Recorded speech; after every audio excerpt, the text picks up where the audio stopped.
Mom chuckled as she poured wine. Your sister's just staying at your place a while. No big deal.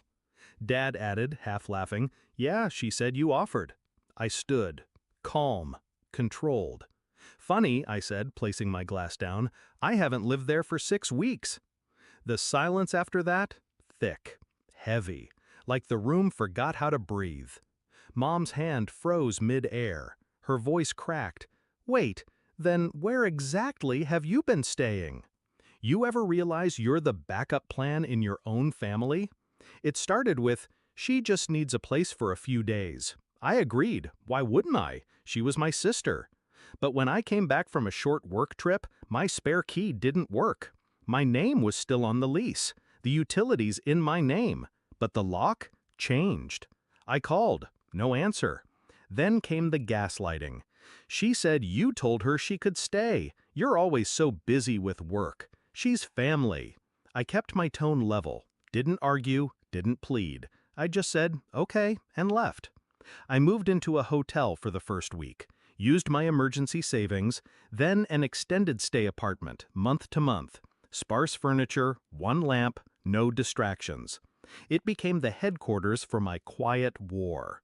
The betrayal wasn't just her moving in. It was them, Mom and Dad, siding with her like it was obvious. Like, of course my space was hers now.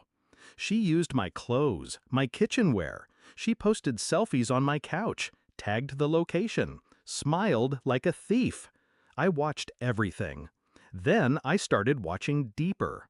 My old landlord still thought I lived there, said rent was getting paid by Zelle transfers from her phone. Utilities still billed to me, but I hadn't used power or water there in over a month. So I had the account flagged, requested usage reports, had them emailed weekly. Then the bank. I froze my cards, canceled the duplicates, reported one charge as unauthorized, a dress she bought. She'd used my Amazon login. Rookie mistake. I wasn't loud, but I was surgical. She thought she was clever. She wasn't. She changed my Netflix password. So I created a new profile, named it Get Out. She deleted it. I added another, I See You. That one stayed. Mom texted one night, she's doing her best. Maybe ease up. I replied with a photo. My sister, in my bed, wearing my hoodie. Posted to her private story. She didn't know I had access. Mom left me on read. 6 weeks. 6 weeks of silence, planning, and watching. Then came dinner. They invited me. First time in over a month. Said they missed me. I knew they were preparing an intervention. Their version of family unity. What they didn't know was that I came prepared too. I waited until dessert. Mom laughed about some story. Dad sipped his whiskey, and my sister smiled like nothing ever happened. Then came the line. She'll just stay at your place a while.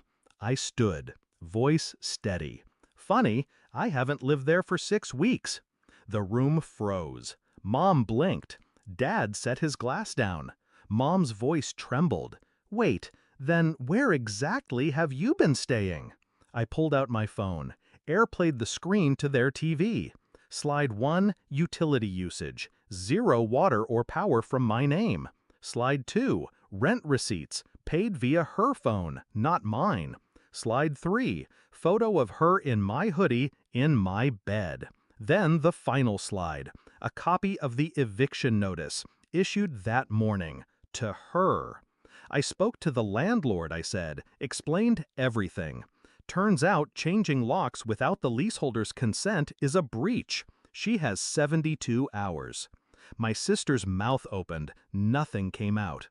Dad looked like someone punched the wind out of him. Mom's voice? Barely a whisper. You evicted your sister? I locked eyes with her. No. She evicted me. I just moved the spotlight. I left them there, mouths open, eyes wide. Shattered illusions glittering like glass on the floor. I didn't yell, didn't cry, just walked out, straight-backed, silent. The next day, I got a text from her. One word. Why? I didn't respond. Some questions don't deserve answers. What they took from me wasn't just space, it was respect, dignity, the belief that I mattered. They gave that to her, wrapped in assumption and favoritism. But I didn't burn it down out of rage. I rebuilt my worth in silence, then made sure they saw the blueprints. I don't need an apology. I already got something better. The look in their eyes. When they realized I was never the weak one. I was just quiet until I wasn't.